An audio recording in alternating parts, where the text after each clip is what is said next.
What's up, guys? Welcome back to Track Use. In this episode, we're going to be working on the exhaust system. We got unequal length headers, so we're going to get that boxer rumble. We got a front pipe and an over pipe in between those two. I have once again Brian here with me to help me, or like I'm going to help him again, just like the first video, to make all this possible.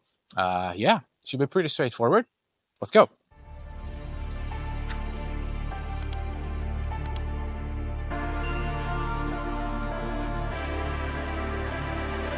It's your time. Don't be held back again. You need to resist.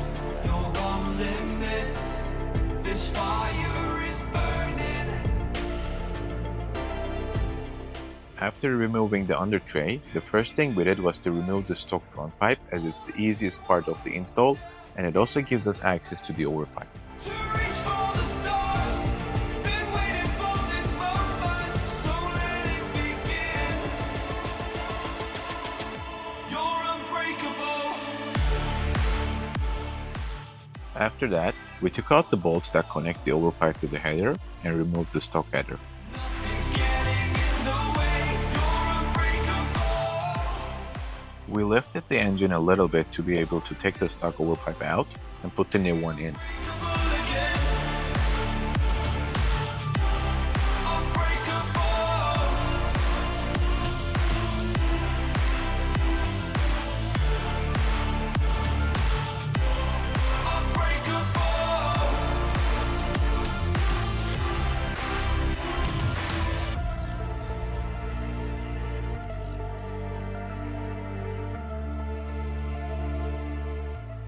Once everything is out, the next step is to remove the O2 sensors from the stock headers and put them on the new one.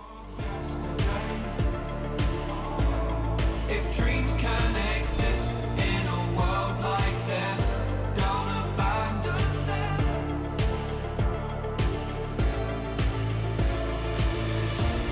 You need to embrace all that you are. Stare fear in the face to reach for the stars. Been waiting for this moment, so let it begin. You're unbreakable. Feeling powerful. Nothing's getting in the way. You're unbreakable. With the sensors torqued down, it's time to install the new headers on the engine. Be unbreakable again.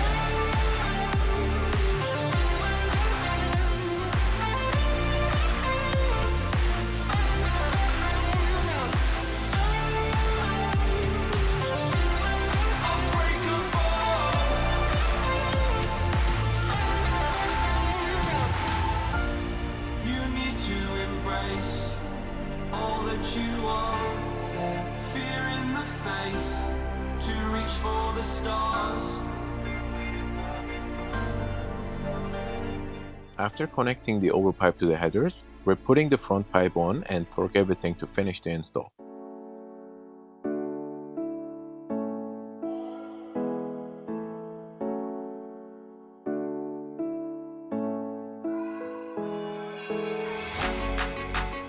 It's a good idea to start the car and check for leaks before putting the under tray back on the car.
that's it. We got the job done. It wasn't actually that bad. Like, we did deal with a couple of rusty bolts, but it wasn't too bad. Car sounds awesome right now. Like, we got the boxer rumble. It's pretty solid. It's not too light inside either. Like, it's not raspy at all. Once again, thank you so much to Brian to making all this possible. Make sure to check his page out. I'm gonna put a link in the description below, and you should be able to see a QR code somewhere around here.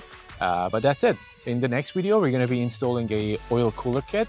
Make sure to like, comment, and subscribe so you don't miss the next video. Catch you on the next one.